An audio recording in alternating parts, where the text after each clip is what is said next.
So Netanyahu is saying that even if there is a deal to release hostages from Hamas, he is still going to invade Rafah.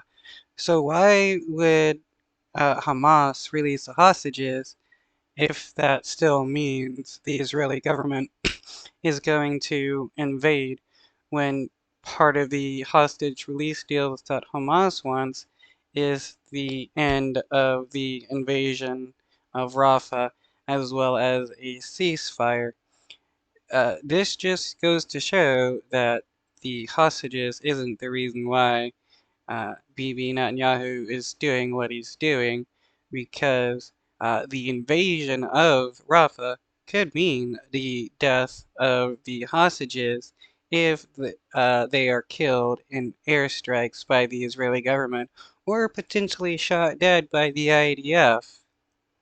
Secretary of State Antony Blinken now in Israel as part of the latest diplomatic push for a ceasefire agreement between Israel and Hamas. Blinken met earlier today with Jordanian King Abdullah, and the State Department says he once again emphasized that Hamas should accept the latest proposal on the table.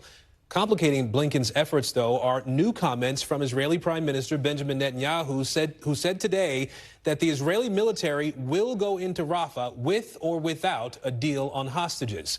NBC News international correspondent Raf Sanchez has more now from Tel Aviv.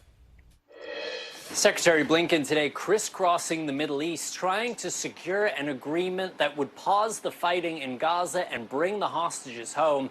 His day started in Saudi Arabia. From there, he went to Jordan and on here to Israel. Now, this is a delicate diplomatic task, and it was made more complicated today by Israeli threats to move ahead with an offensive on the city of Rafah, with or without a hostage deal. Prime Minister Benjamin Netanyahu saying Israel has no choice but to go into that city because Hamas's remaining battalions are hiding there. Secretary Blinken, speaking in Jordan earlier, says the United States opposes any Israeli attack without a credible plan to get those million-plus Palestinian civilians out of harm's way.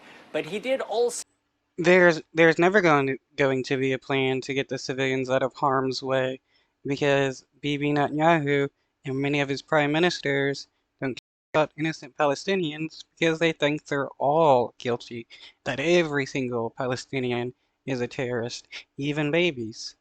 say that Israel has shown flexibility in these negotiations to try to get a deal, and that right now the ball is in Hamas's court, that there could be an immediate ceasefire if Hamas would agree to the offer on the table. That offer calls. No, there wouldn't be a ceasefire because Bibi has already said he's going to invade Rafah, even if the hostages are released. So saying that there's going to be a ceasefire if Hamas releases the hostages is a lie. I mean, this could be potentially a threat for the hostages because if Hamas knows that uh, Israel is still going to invade no matter what happens, they could just off the hostages and not care about them anymore.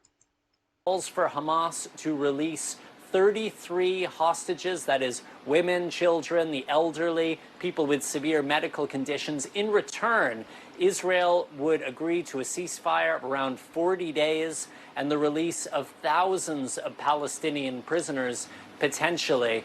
Now, Hamas says its leaders are studying that proposal. Their mediators were in Cairo yesterday. It can sometimes take a few days for Hamas as an organization to respond because it needs to get messages to its ultimate leader, Yahya Sinwar, who is in Gaza, believed to be in the tunnels underneath of Rafah right now.